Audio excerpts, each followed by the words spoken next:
Since the beginning of mankind, our ancestors discovered an important aspect to our survival. Food. Yes, folks, we all have to eat. But where did food come from? And why do we need it? For the next 4 hours and 38 minutes, we will answer these questions. And now, we will share with you the necessary dietary needs for your child. Infant formula is the best nutritional alternative to breastfeeding your baby. There are 3 ways you can obtain formula. First, you received formula from the medical staff prior to being discharged from the hospital. Second, you were specifically instructed by your physician or dietitian to purchase your formula. Infant formula can be easily purchased at a grocery or drugstore.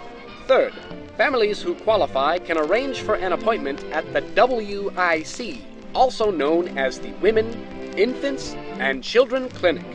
There, you will receive the proper voucher, which can be used to purchase formula and select foods for your infant, child, and you. If you have any questions about obtaining your formula or would like to switch formulas, please contact your dietitian or physician.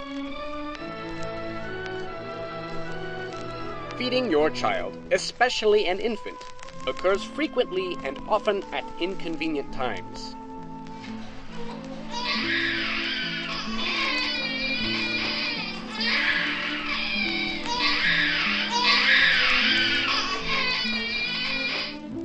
This can seem overwhelming for new parents.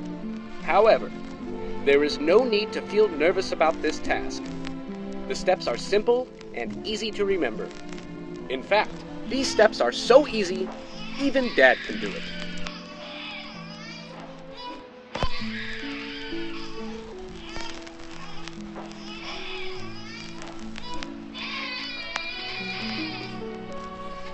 Not to worry, Dad. 4 a.m. is plenty early to get your son fed and get ready for work. Now it's time to gather your supplies for preparing your child's meal. You will need the following: a clean surface,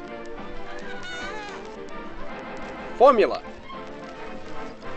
clean water, recipe instructions, mixing utensils, and the proper storage containers.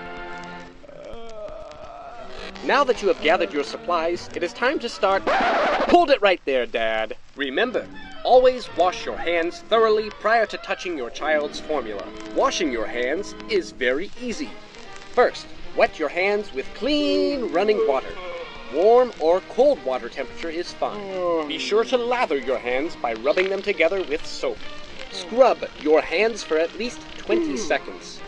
Be sure to rough up all those resident biota.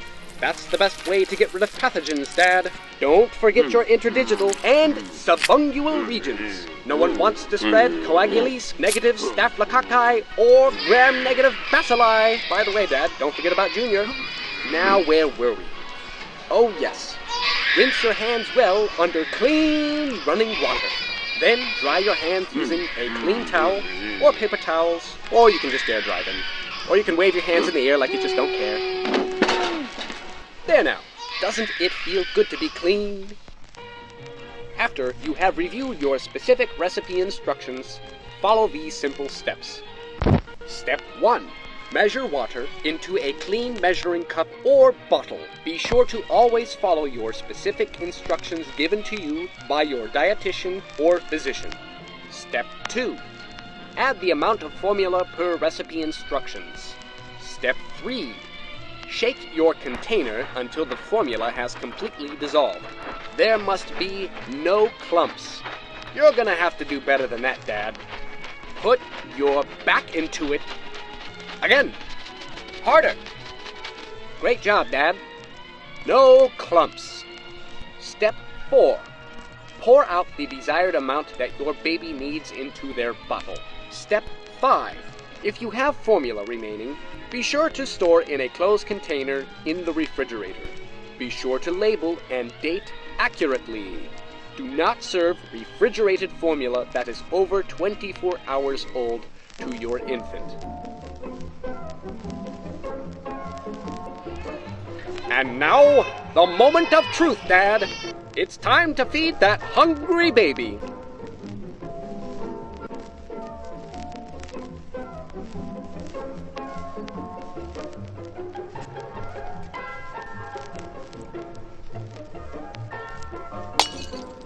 Don't worry, Dad. You know the steps well enough now that you'll have another bottle ready in a jiffy. But just in case you don't, here's a quick review. Pour and measure water. Add formula. Shake. Remember, no clumps. Pour. Not too much, not too little, just right for your baby. Be sure to store in a closed container. Refrigerate leftovers. Good for 24 hours. Now that we've learned all of the proper steps to mix the formula, here are a few precautions to remember. Does it matter what water I use?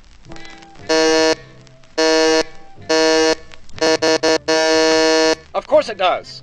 Nursery and tap water are both acceptable. It is recommended that you boil your water for at least 1 minute prior to use, then allow to cool. If you only have access to well water, make sure that you contact your local and state health departments to learn proper ways to disinfect and ensure that it is safe to consume. Always check the expiration date of the formula you are using. Using expired formula can cause your baby to become very sick. It's also really, really gross.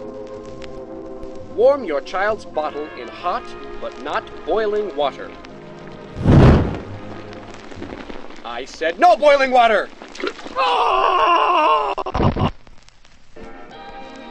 Do not heat your baby's bottle in a microwave. This can cause hot spots and will not warm thoroughly. Dad, why don't you try warming the water in the microwave, then placing the bottle into the warmed water?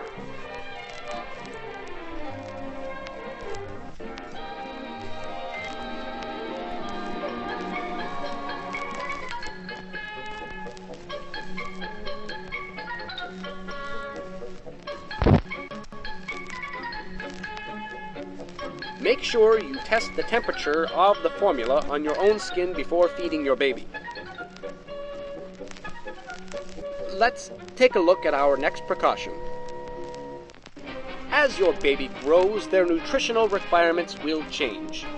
In order to assure your baby is growing properly, weight and nutrition assessment should be completed at your follow-up visits. You may be instructed to advance your baby's nutrition by a dietitian or physician. Please refer back to your feeding instructions at discharge, which may indicate a feeding advancement plan. But wait, I don't have a baby. What can I feed my child?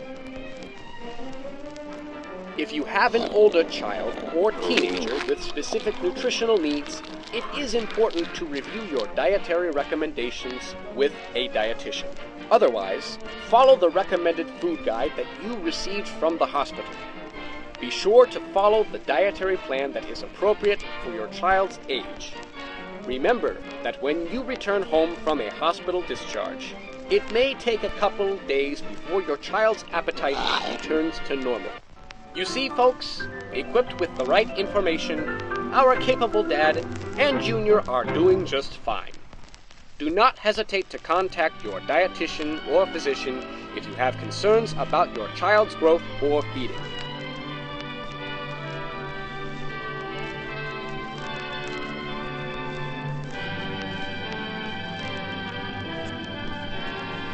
The wonderful staff at are committed to ensure your child is healthy.